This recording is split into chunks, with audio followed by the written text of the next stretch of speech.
यहाँ पे डिफरेंशिएशन के कुछ इन्वर्स से रिलेटेड जो है क्वेश्चन लिखे गए हैं और यह बहुत ही इम्पोर्टेंट क्वेश्चन है।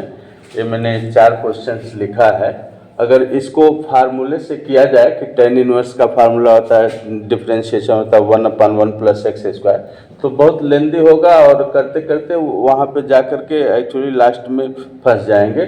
और इसके लिए आपको इन्वर्स के कुछ फार्मूले हैं, कुछ कंसेप्ट हैं, अगर समझ लेंगे तो ये इतने बड़े बड़े सवाल आप इसको मिनटों सेकंडों में निकाल सकते हैं। इसके लिए इन्वर्स के कुछ कॉन्सेप्ट हैं, कुछ फार्मूले हैं, जिसको आप समझ लीजिए तो आप इसको आसानी से कर सकते हैं। और ये ऐसे सवाल है कि बार बार teaching exam, NDA, board exam, इस सभी में पूछे जाते हैं। अब यहाँ पे इन्वर्स वाले फार्मूले होते क्या हैं? जैसे यहाँ पे जो पहला वाला क्वेश्चन है, पहले वाले क्वेश्चन के लिए यहाँ पे मैं इसका सलूशन बता रहा हूँ। पहले वाले क्वेश्चन के लिए यह y = tan inverse 3x - x³ / 1 - 3x² है। तो इसका फार्मूला होता है क्या कि 3 tan inverse x, 3 tan inverse x = 3 tan inverse x का यह फार्मूला है, tan inverse 3x - x³ / 1 - 3x²। ये 3 tan इनवर्स x का फार्मूला है। अब इसके जगह पे यही तो लिखा है, 3 tan इनवर्स x लिखा है। तो पहले वाले क्वेश्चन में हम यहाँ y = क्या लिख सकते हैं? 3 tan इनवर्स x इसको लिख सकते हैं। अब इसका डिफरेंशिएशन अगर किया जाए, तो एक लाइन में आपको y का हो जाता है डिफरेंशिएशन dy/dx और 3 tan इनवर्स का हो जाएगा 1/1 + x²। तो अगर आपको यह फार्मूला पता है तो ये केवल मात्र 2 लाइन का सवाल है, 2 स्टेप। अगर फार्मूला नहीं पता है तो इसको आप करेंगे डिस्क्रिप्टिव मेथड से, काफ़ी लेंदी होगा और काफ़ी कैलकुलेशन, तो इसका ये आंसर हो जाएगा। ठीक है, तो अब ठीक ऐसे ही क्वेश्चन नंबर 2 में बता रहा हूँ। ये भी बहुत अच्छा सवाल है, कई बार एग्जाम में पूछा भी गया है और बोर्ड एग्जाम में तो काफ़ी महत्वपूर्ण है और भी एग्जाम में ये पूछे जाते हैं। तो क्वेश्चन नंबर 2 का जो सलूशन है, अब यहाँ पे y = cos inverse 2x/1 + x² दिया। ये हमको पता है कि 2 tan इनवर्स x का जो फार्मूला होता है 2 tan इनवर्स x बराबर ये होता है sin inverse 2 tan inverse x = sin inverse 2x/1 + x² होता है।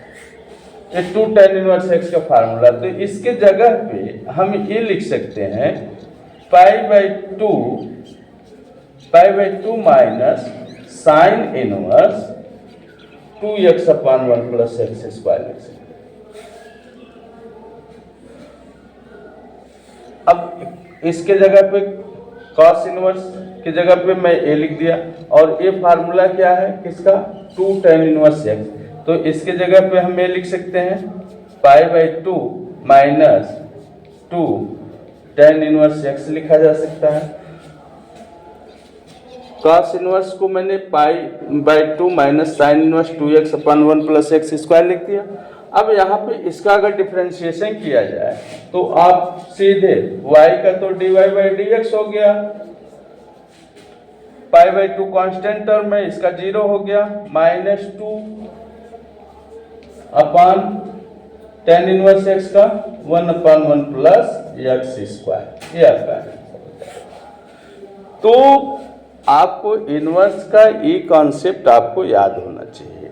ठीक है, अब इसी तरह से इसको क्वेश्चन नंबर 3 वाले को भी मैं बता दे रहा हूँ। क्वेश्चन नंबर 3 जो है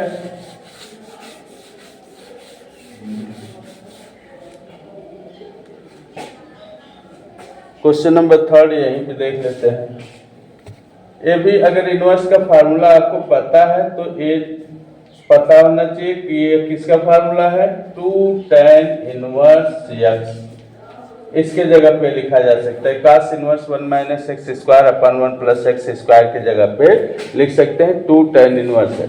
अब इसका बस डिफरेंशिएशन करिए, y का dy/dx हो गया और 2 tan इनवर्स का 1/1 प्लस एक्स स्क्वायर, यही आपका आंसर हो जाएगा।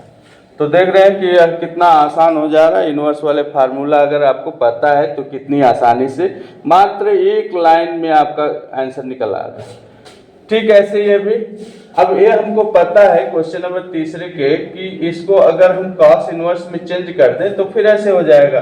तो इसको जो हम ये चीज लिखा जा सकता है क्वेश्चन नंबर 4 के लिए, तो y equal to π/2 minus cos inverse 1 minus X square upon 1 plus X square. तो अब यहाँ पे कॉस इनवर्स, अभी इस वाले क्वेश्चन में कॉस इनवर्स ये किसका फार्मूला होता है, 2 tan इनवर्स x के इक्वल होता है। तो y इक्वल टू हो गया π/2 माइनस 2 tan इनवर्स x।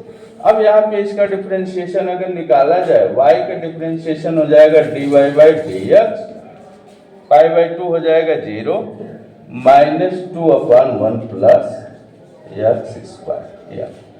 तो इनवर्स वाले कॉन्सेप्ट आपको पता है तो इससे सवाल बहुत इजी वे में निकल आते हैं। ऐसे ही और आपको अच्छे जुगाड़ ट्रिक चाहिए तो मेरे चैनल को लाइक एंड सब्सक्राइब करें। धन्यवाद।